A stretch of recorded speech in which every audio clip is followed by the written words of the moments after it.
She'd been yelling for help for 12 years. But today, someone finally listened. Silas Ward stopped his horse outside the town. The morning sun made long shadows on the dusty street. Something felt wrong. The quiet was heavy, spooky, like the town was scared to breathe. He'd been riding for 3 days without seeing anyone. But this place was different. Empty windows looked at him like creepy eyes. The few people he saw ducked behind doors and windows fast, but a sound made him freeze. A quiet crying, so soft he almost didn't hear it. It came from behind the big house on the hill. Silas got off his horse slowly, his boots hitting the ground with purpose. 20 years of wandering taught him to trust his gut, and right now, his gut said something bad was here. The crying came again, fainter, like hope was fading away. He walked toward the big house with its peeling paint and broken windows. This used to be the fanciest house around, but now it felt like a graveyard.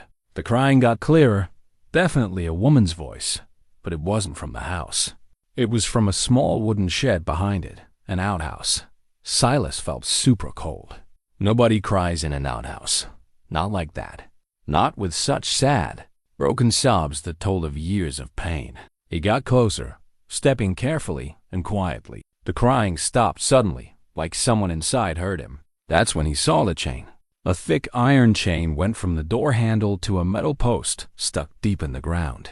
The wood around the lock was smooth from years of someone trying to get out. Fresh scratches in the dirt showed where desperate fingers had dug. Silas knelt and looked at the chain. It was heavy, like for cows, but this wasn't for animals. The soft crying from inside told him what was really going on. Someone had made this shed a jail, and whoever was inside had been there so long they'd worn marks in the ground trying to escape. He put his ear to the door and whispered, "Can you hear me?" The crying stopped right away. Then, super quietly, came a voice he'd never forget. Scared, shaky, but still human. "Please don't hurt me." Silas felt super mad, like a storm inside him. 20 years of seeing bad stuff, but this was worse. This was pure evil. Someone had stolen years from another person, made them beg not to be hurt by a stranger's voice. He tried the chain, but it was strong. The lock was new, well kept. Whoever did this made sure their secrets stayed hidden. But as Silas stood up, he saw something that made him clench his fists. Fresh food scraps by the door. Someone had fed the prisoner recently, which meant the person who did this was still here, still in this town, walking free while someone suffered in chains behind their house. But what Silas didn't know yet was that the man with the key was watching him from the house the whole time. The man at the window had a name that scared good people, Malachi Brooks. For 15 years, he owned this town like some guys own cows. Every shop, every debt, every secret went through him. Silas heard. The front door opened behind him, heavy boots on wooden steps. A slow walk of a man who never had to rush. He turned slowly, keeping his hands where they could be seen but ready. Malachi Brooks was just what Silas expected. Tall, dressed nice even early in the morning, with mean eyes that liked seeing people hurt. His smile was worse than a frown. Too confident, too fake. "You lost, stranger?" Brooks called out, his voice sounding like he was used to being obeyed. "This is my land." Silas pointed at the chained shed. "Weird way to lock up your outhouse." Brooks's smile got bigger. He didn't even try to hide what was obvious, which told Silas all he needed about this guy's character. Sometimes, folks need a reminder about staying in their place. The way he said it made Silas feel sick. This wasn't a guy who made one bad choice. This was someone who thought being mean was just another tool. Someone who'd probably done worse than chaining a woman like an animal. "How long has she been in there?" Silas asked, keeping his voice calm even though he was super mad. "That's between me and my property," Brooks said, his hand on his gun. Not threatening yet, but showing he was in charge. "I suggest you keep riding. We don't like visitors who stay long." Property. He called a person property. Silas had heard slave owners use that word before the war, but hearing it now made something break inside him. He thought about the voice behind the door, how scared it sounded, how it begged not to be hurt. I think I'll stick around, Silas said. Learn how you folks do things. Brooks's face got hard. His nice act slipped just enough to show the monster inside. This town has rules, stranger. First rule, mind your own business. Second rule, don't forget who makes the rules. From inside the shed came a soft sound. Not crying this time, but maybe a tiny bit of hope. Like the woman inside heard voices and thought today might be different from the 4,000 days before. What's her name? Silas asked. None of your business. It's my business now. Silas stepped closer to Brooks, close enough to see surprise on the man's face. Most people backed off when Malachi Brooks talked. Most cared more about staying safe than doing right. Brooks's hand moved toward his gun. You're making a big mistake, friend. I own the sheriff. I own the judge. I own every guy in this town who might help you. You're one guy against an army. Maybe, Silas said, but I'm the one guy who showed up. Truth was, Silas had no plan, no help, no power except what his heart told him was right. But sometimes that's enough. Sometimes one person standing up can change everything. Brooks stared at him like he was trying to figure out what kind of man Silas was. You don't get what you're walking into. That woman in there, she's not some poor victim. She's dangerous, messed up. I'm protecting this town from her. It was the kind of lie that sounded okay if you didn't think too hard. The kind of excuse bad guys used to feel okay. But Silas knew a lie when he heard one. Then you won't mind if I talk to her myself, Silas said. Just to check if she's as dangerous as you say. Brooks's fake calm broke. His hand went to his gun, but something in Silas's eyes made him pause. She's mine. You got no right. People don't belong to other people, Silas said, his voice so final that Brooks stepped back. That's when they heard it, more people coming. Boots on gravel, lots of them. Brooks smiled again, but this time it was real. Looks like you're about to meet my town, he said. Hope you pick your words carefully. They might be your last. 6 guys came out from the shadows between buildings, moving like a team that had done this before. They weren't real cops. Real cops had authority. These guys had clubs and rope, the tools of people who did bad things in secret. Silas knew their type right away. Every bad boss needs guys who'll do anything for money and the chance to hurt people without getting in trouble. They spread out in a half circle, blocking his way out like pros. This is Deputy Marshal Hayes, Brooks said, pointing to a guy with a star pin crooked on his vest. He handles problems in my town. Hayes stepped forward, hand on his gun. Stranger, you're causing trouble. Get on your horse and leave or we'll make this hard. Silas looked at each guy's face. Some looked excited to fight. Others looked tired, like they'd done too many bad things and forgotten what doing right felt like. All were dangerous in their own way. The peace? Silas asked. You call chaining a woman in a shed peaceful? I call it necessary. Hayes sighed. That woman's crazy, a danger to herself and others.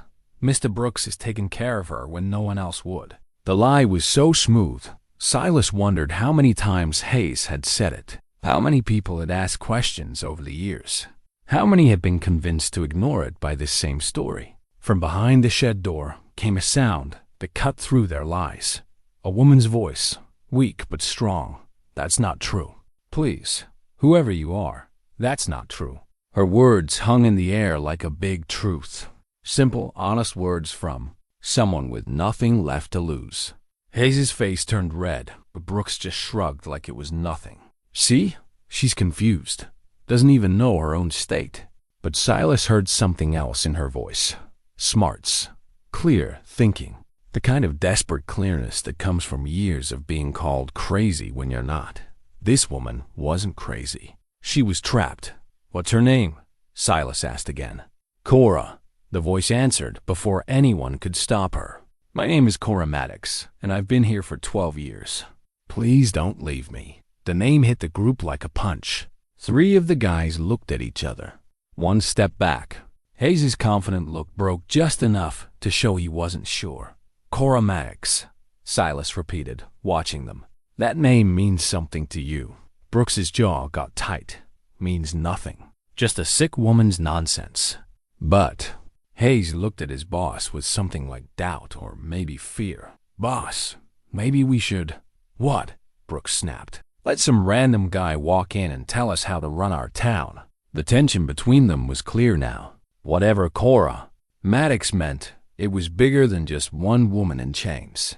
It was a secret some of these guys didn't want to keep anymore. Silas felt things changing. Their group was starting to crack, but he also knew Brooks was getting desperate, and desperate guys do dangerous things.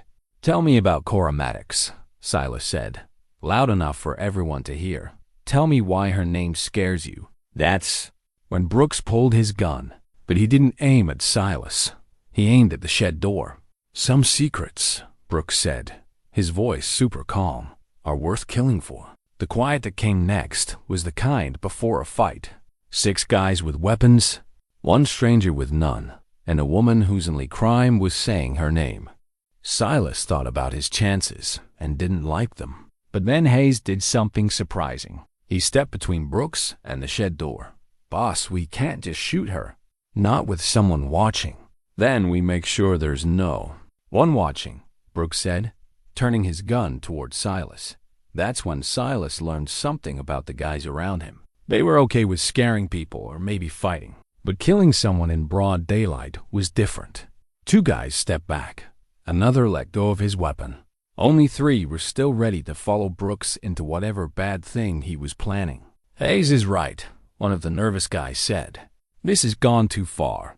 Brooks turned on his own guy, mad like he'd been holding it in for years. Too far? You think 12 years of keeping quiet was for nothing? You think the people paying us to keep this secret will just forget if it gets out? His words hung in the air like smoke. This wasn't just Brooks being mean. Someone else was involved. Someone with enough money to keep a town quiet for over 10 years. Who's paying you? Silas asked. Brooks laughed, but it wasn't funny. You think you're walking out of here with answers? You think you're some hero who'll ride off with the girl? I think I'm freeing an innocent woman, Silas said. We'll figure out the rest later. From inside the shed, Cora's voice came again, stronger now. There's a key under a loose board on the back porch. 3rd board from the left. Brooks spun toward the door, super mad. Shut up. But it was too late. Silas knew where to find what he needed. The question was if he could get there alive. Hayes looked at his buddies, seeing their faces. What he saw wasn't good for Brooks. Years of doing wrong had worn them down, but they weren't killers. Not yet. Boss, Hayes said carefully, maybe we let the stranger leave. Forget this whole thing. Forget? Brooks almost shouted. You want to explain to Senator Morrison why his daughter is telling stories to every guy who passes through. Those words hit like a storm. Senator Morrison's daughter. Suddenly, the money, the secrets, the need to keep Cora quiet all made sense. This wasn't just one mean guy's sick game. This was about big people protecting their name. Silas felt things clicking in his head. She's not crazy. She's inconvenient. Brooks knew he'd messed up right away. His face went pale, then red with anger. You know too much now. All of you know too much. That's when Silas moved. Not toward Brooks or his gun, but toward the back of the house where Cora said the key was. It was a risky move, but staying still meant death for both of them. Brooks shot, but he was nervous, and his aim was off. The bullet hit wood near Silas's head as he dove around the house. Behind him, he heard yelling guys arguing with each other instead of chasing him. The loose board was right where Cora said. Under it, wrapped in cloth, was an iron key that looked like it had been hidden for years. A backup plan for the day. Someone might need to free her fast. But as Silas grabbed the key, he heard something that scared him. Brooks wasn't arguing anymore. He was giving orders. Clear, awful orders to end this for good. Burn it, Brooks yelled. Burn the whole shed with her inside. Tell everyone she started the fire herself. Crazy woman trying to escape. Silas looked at the key in his hand, then at the corner of the house between him and Cora. He had maybe 30 seconds before they brought torches and turned a rescue into a disaster. But 30 seconds might be enough if he was fast, if he was lucky. if he was willing to risk everything for a woman he'd never even seen. Silas ran around the house, key tight in his fist. He could smell smoke already. They weren't waiting. Brooks decided a dead witness was better than a talking one, and he was ready to do one last terrible thing to keep his secret. The chain was heavy, but the key worked perfectly, like someone had kept it ready for this day. The lock clicked open, just as Silas heard boots running around the corner. He pulled the door open and saw 12 years of pain. Cora Maddox wasn't what he expected. Despite everything, her eyes were clear and smart, full of fight. She wasn't broken. She was mad. And when she saw him, she didn't cry or beg. She stood up and asked, "Can you fight?" "Better than most," Silas said, holding out his hand. She took it without waiting. "Then we gotta move. They've got torches, and this place will burn fast." Cora stepped out of her jail for the first time in over 4,000 days. Her legs wobbled, but she made them work. Whatever her body had been through, her spirit was still strong. Behind them, orange light glowed against the house walls. The smell of burning wood got stronger. Brooks wasn't joking about the fire. "This way," Cora said, pointing to a gap between buildings. "There's a path through the rocks to the old mine road, if we reach it before they see us." "You've been planning this," Silas realized. "For 12 years," she said. "Every day, every escape route, every hiding spot, every way out of this nightmare." They moved toward the gap, but voices behind them got closer. Heavy boots on gravel, men searching, Brooks yelling orders, sounding more desperate. "They'll follow us," Silas said. "Not all of them," Cora replied. "Hayes has been unsure for months. 2 others won't go as far as murder. That leaves Brooks and maybe 3 guys willing to hunt us." She'd been watching them, learning their weaknesses, figuring out who was loyal. 12 years didn't make her helpless. It made her smart about her captors. They reached the gap just as the first torch appeared around the house. The flames were already catching the dry wood. In minutes, the whole house would be burning. But as they slipped into the narrow path, Cora stopped. "Wait," she whispered urgently. "There's something you need to know before we run." Silas looked back at the torchlight. "Can it wait?" "No," Cora said, her voice heavy. "Because what Brooks said about Senator Morrison's daughter, that was a lie." The words hit him hard. If she wasn't Morrison's daughter, everything he thought he knew was wrong. "Then who are you?" Silas asked. Cora's smile was sharp, like broken glass. "I'm the woman who can prove Senator Morrison killed his wife. And the only reason I'm alive is they need me gone for good before I tell anyone what I saw." Behind them, the fire roared, and Brooks's voice cut through the smoky air. "Find them. Find them both, or we're all done for." They ran through the narrow path as Cora's words burned in Silas's mind worse than the fire. A murder witness. That's why they kept her alive, but silent. That's why powerful people paid Brooks to keep her locked up. Dead witnesses can't talk, but they also can't be asked how they died. "Tell me," Silas said, breathing hard as they moved through the rocky path. Later, Cora said, "Moving fast for someone locked up so long. Right now, we need to get away." Behind them, shouts bounced off the canyon walls. Brooks had found their trail, but Cora moved like she knew every rock, every shadow, every shortcut. She'd spent 12 years studying this place through a tiny window, planning for a day that might never come. They climbed for 20 minutes before Cora stopped at a hiding spot made by 3 big rocks. From there, they could see the town below. The house was all flames now, reaching up like angry hands. "They'll say I died in the fire," Cora said, watching it burn. "Poor crazy woman. Sad accident." "Except you're not dead," Silas said. "Not yet," Cora said, her face serious. "Brooks knows these hills almost as well as I do, and he's got men who can track. We've got maybe an hour before they find us." Silas looked at her in the dim light. She looked older than she should, but her eyes had a strength he hadn't seen in most tough guys.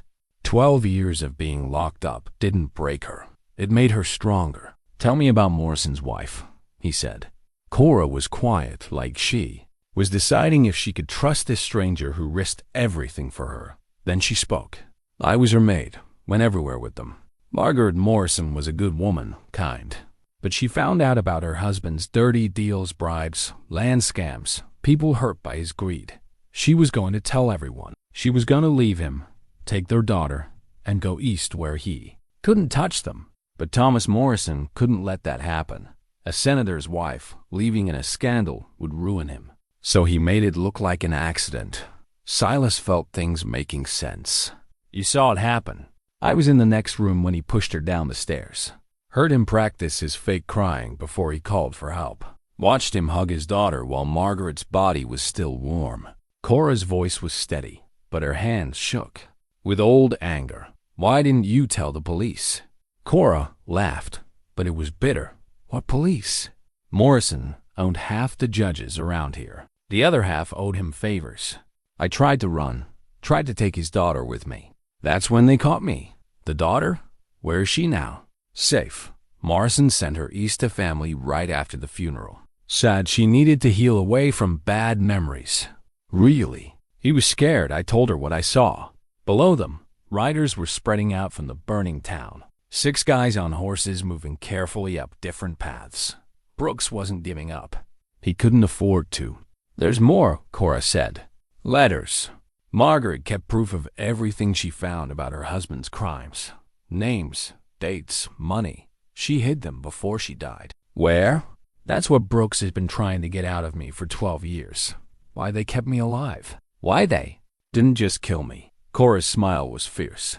They need those letters gone for good. But Margaret was smarter than her husband thought. Hoofbeats got closer. Time was running out. Do you know where the letters are? Silas asked. Cora nodded. Margaret told me. The hiding spot the night before she died. Made me promise to use them to protect her daughter if anything happened to her. Then we get them. They're not here, Cora said. They're 3 days' ride north, hidden where only Margaret and I knew to look. Silas looked at the riders, then at this woman who survived 12 years of horror without giving up. The smart thing would be to run far away and hope Brooks gave up. But sometimes the smart thing wasn't the right thing. Then we better start riding, Silas said.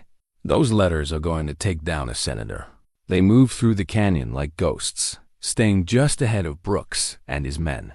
Cora's knowledge of the land kept them hidden, but Silas could see she was getting tired. 12 years locked up didn't prepare her body for this kind of escape. By late afternoon, they reached the place Cora was aiming for, an old abandoned farm in a hidden valley. Its buildings worn, but still there. Margaret Morrison was clever. This was the last place anyone would look for important papers. The root cellar, Cora said, pointing to a wooden door in the hillside behind the house. She hid them in oilcloth under a fake bottom. But as they got close to the cellar, Silas heard something bad. Hoofbeats, coming fast. Brooks had found their trail. How many? Cora asked, seeing his face. 3 riders, maybe 4. They reached the cellar door just as the first horseman showed up at the valley entrance.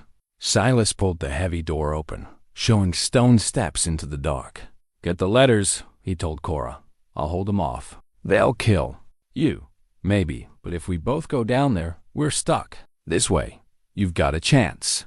Cora paused for a second, then went into the cellar. Silas hid behind the stone wall around the old well, pulling his gun as Brooks and 3 guys rode fast toward the farm. They got off their horses 50 yards away, using them as cover. Smart, careful, but also desperate. 12 years of keeping a secret made them sloppy in some ways, but it also gave them everything to lose. Silas Ward, Brooks called out. You're outnumbered and outgunned. Send the woman out, and we'll let you go. Can't do that, Brooks, Silas yelled back. I don't like guys who chain women in sheds. Brooks's laugh had no joy. You think you're a hero? You think this ends with justice and happy endings? You're just another dead guy who poked his nose where it didn't belong. Maybe, Silas said, but sometimes dead heroes do more than living cowards. The fight that came next was quick and rough. 4 against 1, but Silas had a good spot and a reason to fight.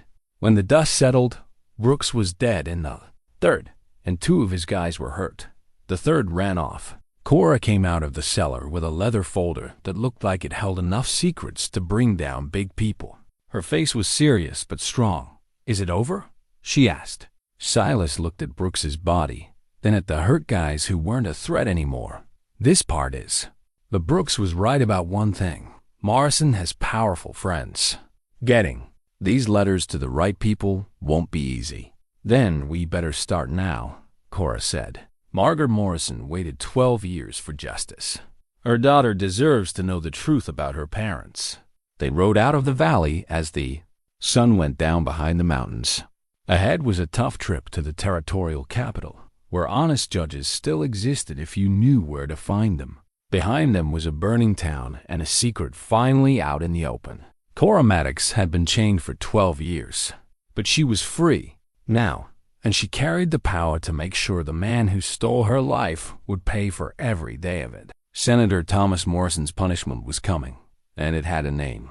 If you like this story, click the video on your screen now to watch another awesome tale from the frontier, where bravery and justice crash in ways you'd never guess. Don't forget to subscribe and maybe drop a super chat to help us keep bringing you more stories like these. Your support means the world.